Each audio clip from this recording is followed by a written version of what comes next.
নিৰ্বাচনী ফলাফল ৰাইজৰ আশীৰ্বাদত সকলো ৰাইজৰে আশীৰ্বাদ পাই মেলি মই জয়যুক্ত হৈছোঁ 536টা ভোটত।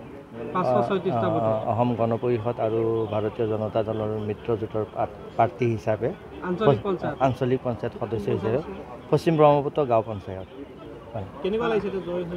জয় হৈ ভালেই লাগিছে, কিন্তু বহুত দায়িত্ব বাঢ়ি গৈছে বুলি অনুভৱ কৰিছোঁ। ৰাইজে যি মোক আশা আৰু বিশ্বাসেৰে জয়যুক্ত কৰি পঠিয়াইছে, ৰাইজৰ সমস্যাখিনি কিমানকৈ কিভাৱে মই সমাধান কৰিম সেইখিনি অকণমান মনত আহিছে আৰু নিশ্চয় ভাল লাগিছে। জয়যুক্ত হৈছোঁ ৰাইজৰ আশীৰ্বাদত। আগতো মই 2002 চনত আঞ্চলিক সদস্য হিচাপে নিৰ্বাচিত হৈছিলোঁ আৰু সেই বিশ্বাস আৰু আস্থাত মোক ৰাইজে আকৌ পুনৰ নিৰ্বাচিত কৰিছে। এইবাৰ পৰিকল্পনা মোৰতো যথেষ্ট আছে। আমাৰ ব্ৰহ্মপুত্ৰ অঞ্চল হ'ল বানেগৰকা অঞ্চল। তাত আপোনাৰ ইমানখিনি সমস্যা, আপোনাৰ ক'ব নোৱাৰা সমস্যা। আপোনাৰ চিকিৎসাৰ ক্ষেত্ৰত সমস্যা, আপোনাৰ ক্ৰীড়াৰ ক্ষেত্ৰত আমাৰ সমস্যা আছে। আমাৰ ধৰক যিখিনি কৃষিপথাৰত জলসিঞ্চনৰ ব্যৱস্থা আছে। তাৰোপৰি আপোনাৰ পশু চিকিৎসালয় এখন আছে নৱঙাত, সেইখিনি আপোনাৰ ঠিক কৰিব লাগিব ৰাইজৰ সুবিধাৰ্থে। যিহেতু আমাৰ এটা কৃষিপ্ৰধান অঞ্চল, সেই অঞ্চলত কৃষিৰ এখন উন্নত চিকিৎসালয় থকাটো ভাল হ'ব আৰু সেইখিনি মূলতঃ সমস্যা আৰু অন্যান্য বাট পথৰ কিবাকিবি সেইখিনি সমস্যা আছেই আৰু সেইখিনি সমস্তখিনি 100% ৰাইজক উজাৰি দিম। ৰাইজে যি বিশ্বাস আৰু মৰম দিছে সেইখিনিত মই চিৰকৃতজ্ঞ আৰু সেইখিনি মই কৰ্মৰ জৰিয়তে ৰাইজক দেখুৱাবৰ কাৰণে যত্ন কৰিম। প্ৰতিদ্বন্দ্বিতা কাৰ লগত হৈছিলে? কংগ্ৰেছৰ বিদ্যুৎ বৰা বুলি তেওঁৰ লগত হৈছিল। 536টা ভোটত মই জয়যুক্ত হৈছোঁ। নিৰ্বাচনী ফলাফল ৰাইজৰ আশীৰ্বাদত সকলো ৰাইজৰে আশীৰ্বাদ পাই মেলি মই জয়যুক্ত হৈছোঁ 536টা ভোটত।